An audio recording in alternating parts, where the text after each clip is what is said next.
दोस्तों, क्या आपने कभी ये सोचा है कि आज के वक्त में लोग एक रिलेशन में क्यों टिक नहीं पाते?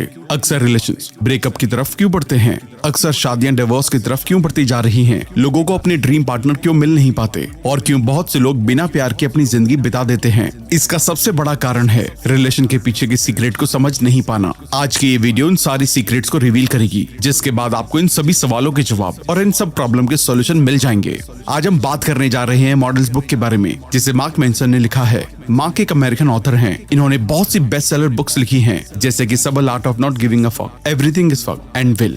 मार्क का area of interest personality development में है, इसलिए वो इसी टॉपिक पर बहुत सारी किताबें लिख चुके हैं। इस बुक में उन्होंने अपनी पर्सनालिटी को अच्छा बनाने के लिए कई सारे पॉइंट्स बताए हैं। आइए उन्हें समझते हैं। इस बुक का मेन मोटिव फीमेल्स को अट्रैक्ट करना है, लेकिन ऑनेस्टी से, ना सिर्फ पैसों से। मार्क इस बुक में एक जेंटलमैन कैसे बने ये भी बताते हैं। इन पॉइंट्स को आसान तरीके से समझने के लिए हम इन्हें 6 चैप्टर में डिस्कस करने जा रहे हैं। तो चलिए फिर शुरू करते हैं। अगर आप किसी फीमेल को अट्रैक्ट करना चाहते हैं तो नीडी ना बने। ज्यादातर लोगों की लाइफ कैसी रहेगी, ये 4 सबसे इंपॉर्टेंट चीजों से पता चलता है, और वो चीजें हैं प्यार, हेल्थ, पैसा और हैप्पीनेस। अगर इन चारों में से कोई भी पिलर ढह जाता है तो लाइफ में मुश्किलें बढ़ने लगती हैं और इंसान डिप्रेस होने लगता है। इन चारों में से प्यार शायद सबसे मुश्किल है, क्योंकि हर इंसान को उसकी लाइफ में प्यार नहीं मिल पाता। ज्यादातर लोग अपनी लाइफ में प्यार ढूंढ नहीं पाते, क्योंकि प्यार एक ऐसी चीज है जिसे आप किसी से छीन नहीं सकते और ना ही जीत सकते हैं। ये तो सिर्फ महसूस किया जा सकता है। और अगर कुछ लोग अपने लाइफ पार्टनर को ढूंढ भी लेते हैं तो उनके साथ ज्यादा टाइम तक रह नहीं पाते। ये सब इसीलिए होता है क्योंकि लोगों को पता ही नहीं है कि आखिर प्यार क्या होता है।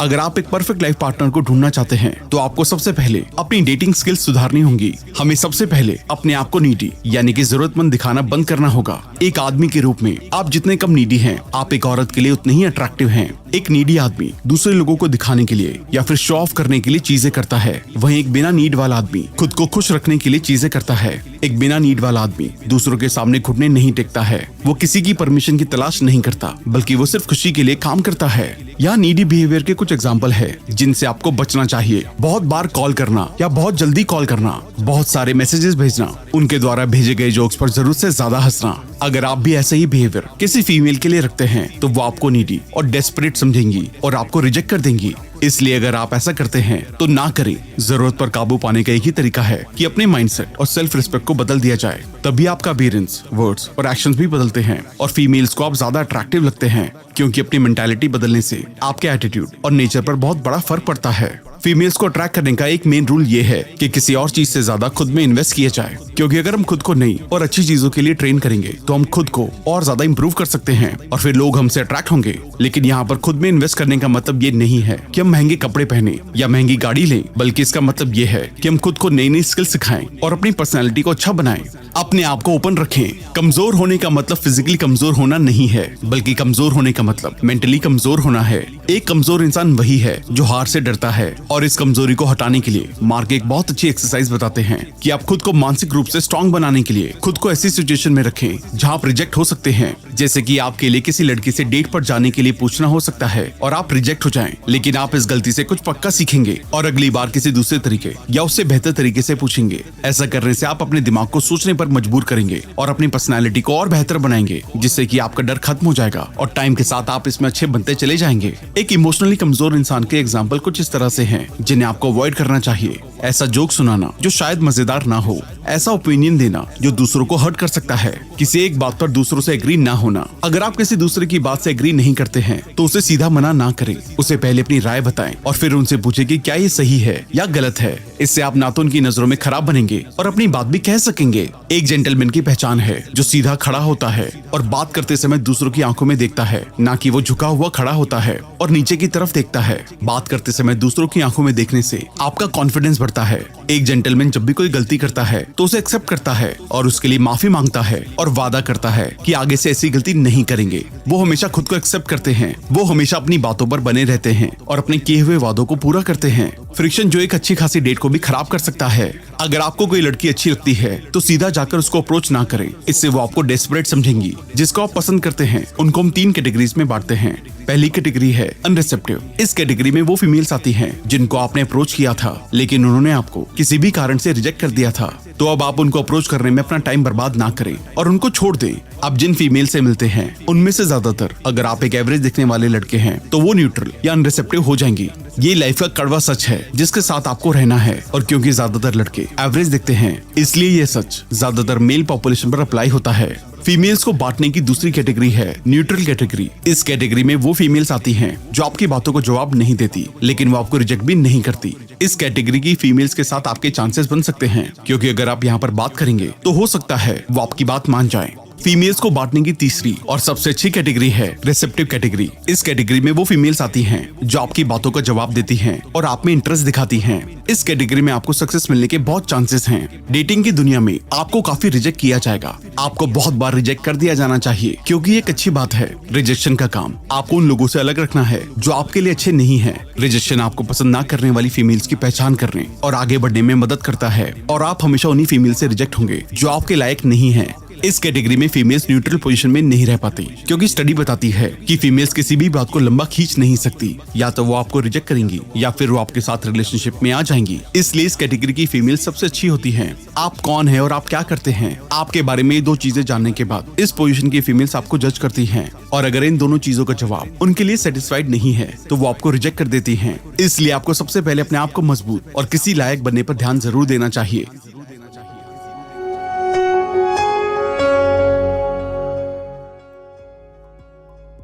फीमेल्स को अट्रैक्ट करने के 3 फंडामेंटल्स: अच्छी लाइफस्टाइल और रहन सहन, सोशल प्रॉब्लम्स को हैंडल करने की काबिलियत, कम्युनिकेशन के मास्टर होने और अपनी फीलिंग्स को एक्सप्रेस करने में माहिर होना। आमतौर पर एवरेज आदमी इन 3 बुनियादी बातों में से किसी एक में ही मजबूत होता है और दूसरे में कमजोर होता है।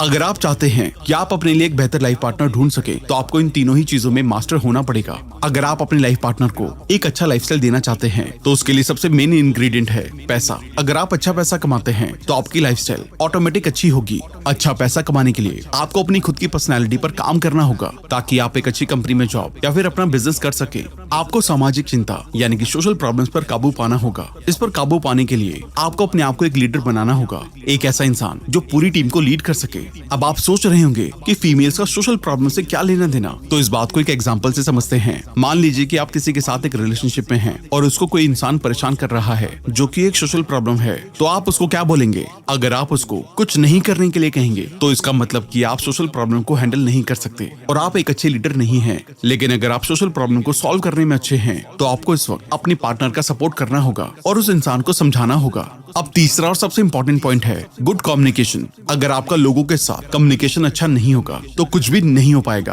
क्योंकि अगर आप लोगों तक अपनी बात पहुंचा नहीं सकते हैं तो भला कोई आपकी बात को कैसे समझेगा। इसलिए अपना कम्युनिकेशन ठीक करने के लिए यहाँ पर एक एक्सरसाइज है। आप किसी टॉपिक पर रिसर्च कीजिए और उसे एक पेपर पर लिख लीजिए, फिर उसे मिरर के सामने बोलिए और अपनी गलती ढूंढिए, उन्हें इम्प्रूव करें। ये करने से आपका कम्युनिकेशन अच्छा जरूर होगा। किसी लड़की से ज्यादा चेप ना हो।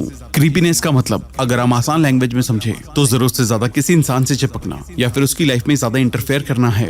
अक्सर जब लोग किसी लड़की से बात करने या मिलने के लिए बेताब होते हैं तो ये गलतियां करते हैं। यहाँ पर सबसे इम्पोर्टेंट हमारी सेल्फ रिस्पेक्ट होती है, जिसे लोग भूल जाते हैं। जब आप किसी लड़की के लिए क्रीपी हो जाते हैं तो भले ही आपके इरादे कितने भी अच्छे क्यों ना हो, लेकिन वो आपको गलत समझने लगती हैं, क्योंकि आप उनकी लाइफ में बहुत ज्यादा इंटरफेयर कर रहे होते हैं। ज्यादातर लड़के लड़कियों से बात करने के लिए गलती करते हैं और फिर रिजेक्ट हो जाते हैं। इससे बचने के लिए आप सबसे पहले हमेशा उनकी बातों को प्रायोरिटी देना छोड़ दीजिए। जैसे कि अगर वो कहें कि मुझे कॉफी पसंद है, तो अगर आपको कॉफी असलियत में पसंद हो तो ही आप हाँ कहें, वरना जो आपको पसंद है उसका नाम बताएं। अगर आप ऐसा नहीं करेंगे तो उस लड़की को लगेगा कि आपकी खुद की कोई पसंद नहीं है और आप अपनी पसंद दुनिया के सामने नहीं रखते हैं, जिसकी वजह से आप उस लड़की को क्रीपी फील करवा सकते हैं। उसे लगेगा कि आपका लाइफ में कोई स्टैंड नहीं है। इसलिए अगली बार बात करते समय इस बात का जरूर ध्यान रखें कि आप हमेशा सच कहें और अपनी पसंद को दूसरों के सामने रखें। दूसरी स्ट्रेटेजी जो आप अपना सकते हैं वो ये है कि जब भी किसी लड़की से बात करें तो उसके ज्यादा क्लोज ना जाएं। इससे वो इनसिक्योर फील करेंगी और आपको रिजेक्ट कर देंगी। इसके बजाय आप उनसे दूर से बात करें और उनको कंफर्टेबल फील करवाएं। उनसे उनके फ्यूचर के बारे में बात करें, उनके घर के बारे में बात करें और उनको अच्छा फील करवाएं। और याद रखें कि जब तक वो आपको खुद ना बोले, आप उनसे फिजिकल कॉन्टैक्ट ना बनाएं। अगर आप इन बातों पर ध्यान देंगे तो आप उन्हें अच्छा महसूस करवाने में सक्सेसफुल होंगे। इसलिए इन्हें अपनी लाइफ में अपनाएं। डेटिंग के प्रोसेस और रूल्स को जानें और वो जवाब दें जो फीमेल चाहती हैं। लड़की से मिलने के बाद, उनसे बात करने के बाद अब लास्ट और इम्पोर्टेंट बात जानना बहुत जरूरी है, और वो है उनकी इच्छाएं। अगर आप आप ये नहीं जानते हैं कि एक लड़की आपसे क्या चाहती है, तो आप एक अच्छा लाइफ पार्टनर कभी ढूंढ नहीं पाएंगे। इसलिए एक फीमेल की इच्छाएं और गोल्स को जानना बहुत जरूरी है। एक रिपोर्ट में पता चला है कि पिछले कुछ सालों में इंडिया में डिवोर्स केसेस बढ़ते जा रहे हैं और ज्यादातर डिवोर्स फीमेल्स ने लिए हैं। इनमें से ज्यादातर केसेस में एक कॉमन बात ये है कि फीमेल्स ने होम वायलेंस के लिए या फिर काम ना करने के लिए डिवोर्स लिया है। अगर हम इस प्रॉब्लम पर गौर करेंगे तो हम ये समझ पाएंगे कि फीमेल्स को उनके हस्बैंड और घर वालों ने अत्याचार किया है। और सही से देखा जाए तो ये सब लैक ऑफ कम्युनिकेशन की वजह से होता है। शादी से पहले लड़का लड़की ने आपस में ज्यादा टाइम नहीं बिताया और लड़के ने लड़की की इच्छाओं को जानने या समझने की कोशिश नहीं की, जिसकी वजह से बाद में जाकर दोनों को डिवोर्स लेना पड़ा। इसलिए दोनों के बीच एक अच्छा कम्युनिकेशन होना बहुत जरूरी है। हमें डेटिंग करते वक्त अच्छी कम्युनिकेशन और एक दूसरे के बारे में जानने के लिए कुछ बातें याद रखनी चाहिए। किसी फीमेल से उसका फोन नंबर तभी मांगे जब वो आपके लिए इंटरेस्ट और अट्रैक्शन दिखाती हो। नंबर मांगने के लिए किसी फिल्मी डायलॉग का इस्तेमाल ना करें, बस सीधे नंबर मांगे। जब भी अपनी डेट या मिलने का प्लान बनाएं तो डिनर के लिए जाएं, लंच और आफ्टरनून अवॉइड करें। आपकी डेट के लिए एक अच्छी लोकेशन बहुत मैटर करती है, इसलिए डेट के लिए आप हमेशा एक ऐसी जगह चुनें जहां आप लोग बात कर सकें और कुछ एक्टिविटीज एंजॉय कर सकें, क्योंकि सिर्फ खाना और बातें करना डेट नहीं कहलाता। एक लड़के होने के नाते हमेशा डेट का खर्च आप ही उठाएं, लेकिन अगर लड़की कहे तो आप खुद पैसे देने से पीछे हट सकते हैं, लेकिन ट्राई करें कि पैसे हर बार आप ही दें। और अब सबसे जरूरी चीज कि आखिर एक फीमेल क्या चाहती है, तो सबसे पहले एक फीमेल अपनी लाइफ एक ऐसे पार्टनर के साथ गुजारना चाहती है जिसके साथ वो अपने आप को मेंटली और फाइनेंशियली सिक्योर फील कर सके। अगर आप एक ऐसे इंसान है जो ज्यादा पैसे नहीं कमाते हैं या फिर हमेशा अपना काम बदलते रहते हैं, तो हो सकता है कि कई लड़कियां आपको रिजेक्ट कर दें। दूसरा, फीमेल एक ऐसा पार्टनर चाहती है जो उनकी फीलिंग को समझे और उनका सपोर्ट करे और उनके ऊपर हुक्म ना चलाए। तीसरा, फीमेल एक ऐसा लाइफ पार्टनर चाहती है जो उनके गोल का सपोर्ट करे और उनको आगे बढ़ने में मदद करे, ताकि वो अपनी लाइफ में कुछ बड़ा अचीव कर सके। अब अगर आप इन सभी पॉइंट्स को ध्यान में रखते हुए किसी के साथ रिलेशन में आएंगे तो आपका रिलेशन बहुत आगे तक जाएगा। तो दोस्तों, हमने इस किताब से सीखा, एक जेंटलमैन बनने के लिए अपने आप को इम्प्रूव करते रहें, लड़कियों से बात करते वक्त उन्हें समझें और थोड़ा डिस्टेंस बनाए रखें। एक अच्छा कम्युनिकेशन डेटिंग वर्ल्ड में बहुत जरूरी है। हमें लड़कियों के लिए एक फाइनेंशियली स्टेबल इंसान बनना पड़ेगा। हमें लड़कियों को सपोर्ट करना चाहिए और उनके फ्यूचर गोल को अचीव करने में उनकी हेल्प करनी चाहिए। हमें लड़कियों के सामने क्रीपीनेस नहीं दिखानी चाहिए। तो दोस्तों, हमें उम्मीद है कि आपने इस किताब को अच्छे से समझ लिया होगा और अब आप अपनी लव लाइफ को अच्छा बनाने के लिए इन टिप्स का इस्तेमाल करेंगे।